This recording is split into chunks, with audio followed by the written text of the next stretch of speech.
Let me just tell you a little bit about this program.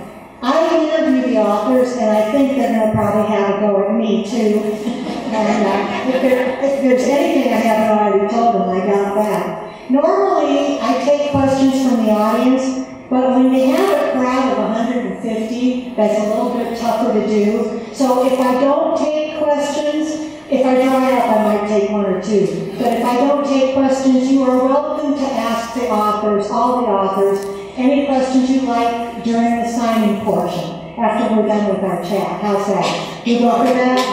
Good. Let me tell you, I can't even remember how I met Debbie. We were both 7. 1990. Yeah. It was longer ago than that, I think.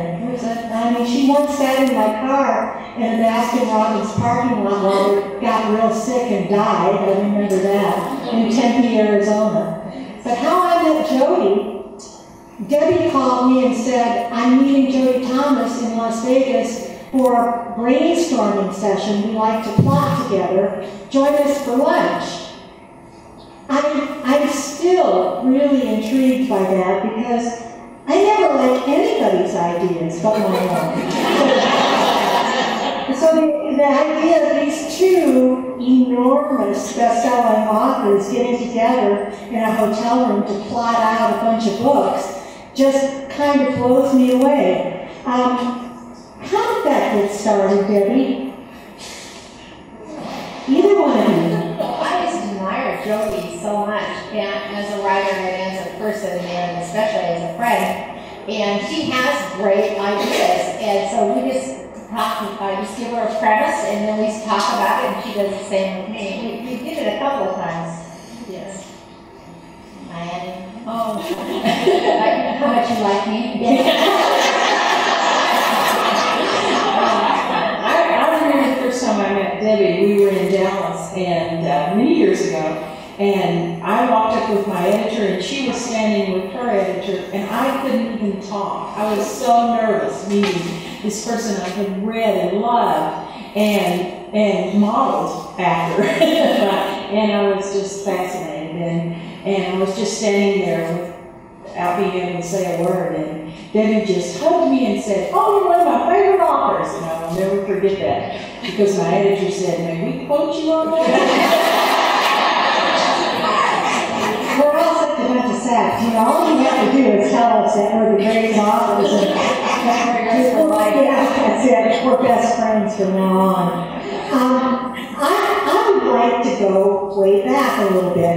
I kind of selfishly, I'd like to hear Jodi tell this story about her early years. It's just fun to listen to. But I'm going to start.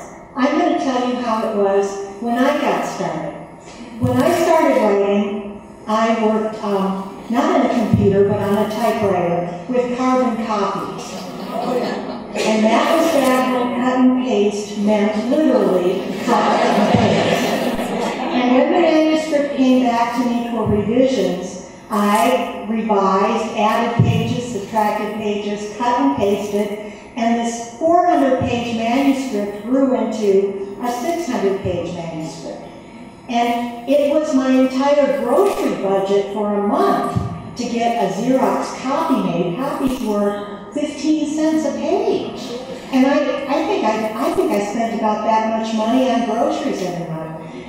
When that manuscript went back and forth to my publisher, it had to be insured. Losing it was like losing a car. It was the most valuable thing there was. I bought one of the very first desktop computers in 1980, and it was called a Burroughs Redactor 3, and it cost more than my car. It was $10,000.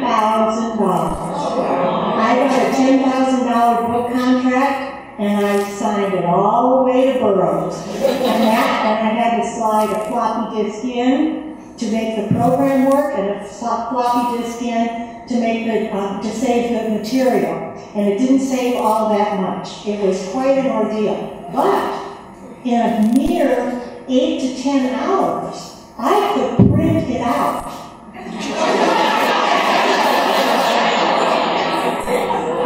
Yes, I'm telling you about this valuable manuscript that was like pop art. I did about 3 of them that way.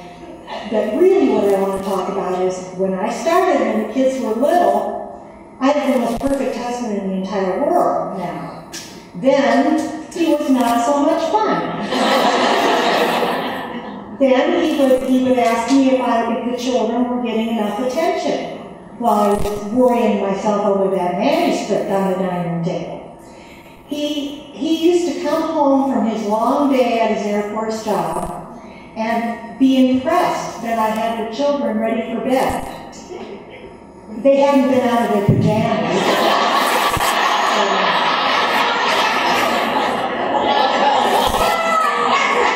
I would like to go on record as saying they turned out. They're not visiting anybody in jail or anything. It all worked out. Good thing I just ignored it, huh? I mean, I've never gotten to that New York Times list in 30 short years if I've been listening to him.